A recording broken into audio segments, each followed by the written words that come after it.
All right, so today we're going to talk about if you should be moving to Miami as an entrepreneur. So, look, here's what is going on right now. I'm going to pull up on my screen. You can see this title, What Happens When the 1% Go Remote? So, you got people like Tom Brady and Giselle bought a $17 million teardown on an island. You have Jared Kushner and Ivanka Trump plunking down 30 million bucks for a lot, and then a lot of people moving there. You have private equity, you have Goldman Sachs reporting moving there, and then also Chase or JP Morgan is considering moving down there as well. And then you have Paul Graham over here. He is the founder of Y Combinator, one of the co-founders, and he says, I keep hearing about Miami, and now it's starting to look more like a trend, right?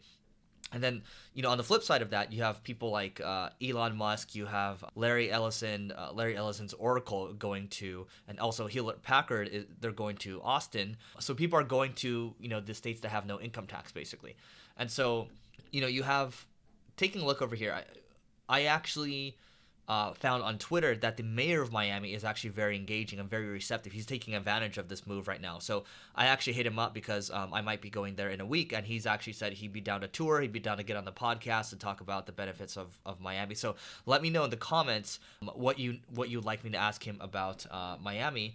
But look over here. You're talking about Goldman Sachs joining the ranks of businesses moving to South Florida. So what does it basically mean?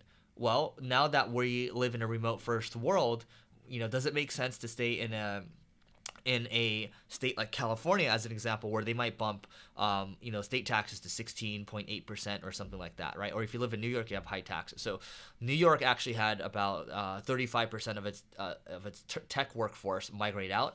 And what this Bloomberg article was saying was that, look, when you have a bunch of people move out, the top 1% or so, you could be losing almost $1 billion in tax revenue, right? So if just 5% of these folks decide to move away, a lot of these cities like New York, they're in big trouble.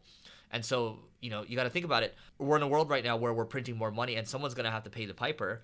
And, at the same time, a lot of them are just like, well, I don't want to pay more taxes. I'm just going to move somewhere else. So does it make sense to move to Miami? What are the benefits? What are the lack of benefits? And I've actually thought this through because I had at one point gotten ready to actually move to Puerto Rico because there's a good contingent of entrepreneurs there and investors that I actually met when I was there, and then obviously the tax benefits are great. And then Miami's another option too. It's actually pretty close, and then I actually love Miami in terms of the city and the life. And then so there's actually kind of ups and downs, right? So I actually pulled this up. This is written by Grant Cardone, who actually moved from Los Angeles to Miami, I believe about 9 years ago. And so he talks about it. Miami is business and family friendly. It definitely is business friendly because, again, you have people like the mayor of Miami supporting and then, actually being out there and engaging with the tech community. So you have Keith Rabois, who is an investor, Shervin, I forgot his last name, but he also moved there too, early investor in Uber. You have the CEO of Pipe. He's down there. I'm just thinking about the tech people right now. The CEO of 8 Sleep is actually down there as well. And then Anthony Pompliano, who we've had on the podcast, I think he said something about considering moving down there as well. And so people want to visit Miami. That's true. Miami is a really fun place. I remember that when I was there earlier, kind of when I was 23. So I remember talking to a guy and he's like, Miami's a playground. So, people want to go to a playground. So that's kind of a double-edged sword. It could be too much fun and kind of might over-index on that in some cases. But I actually think it's perfect. You just have to have self-control. So it definitely is business friendly. It has some of the best real estate in the world, just Florida in general. And I agree with that. Delray Beach, especially, they have amazing spots. So as you just saw over there, and let's see, a bunch of people that live there. I mean, these are just a bunch of people.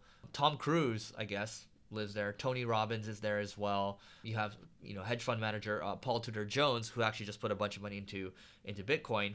But I think it's worth checking out. I'm not saying everything Grant Cardone says is like the end all be all here, but I think those are the positives, right? You have an amazing spot. The airports are great too.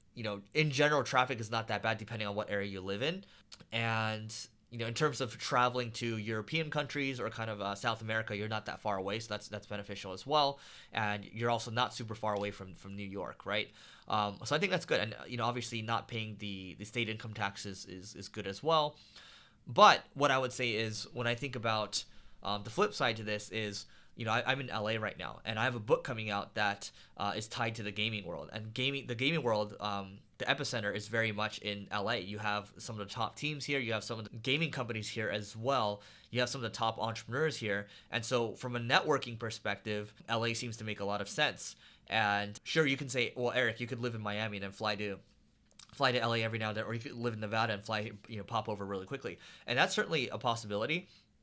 But I would say, having that ability, the network effects here are tough to beat, right? And that's why you have a lot of people here that have a lot of money, and somehow they've decided, up to now at least, you have like the Elon Musk of the world, Joe Rogan as well. You have a lot of these different people. They've actually moved out to Austin, Texas, because they just had enough. I believe Ben Shapiro, he moved over to Tennessee. But the argument could be made that the network effects here are very strong. If you're in the entertainment world or if you're in the gaming world, it might make sense to stick around to see what happens, right? So that's kind of what I'm looking at right now in terms of how I'm making decisions. Yes, LA is beautiful.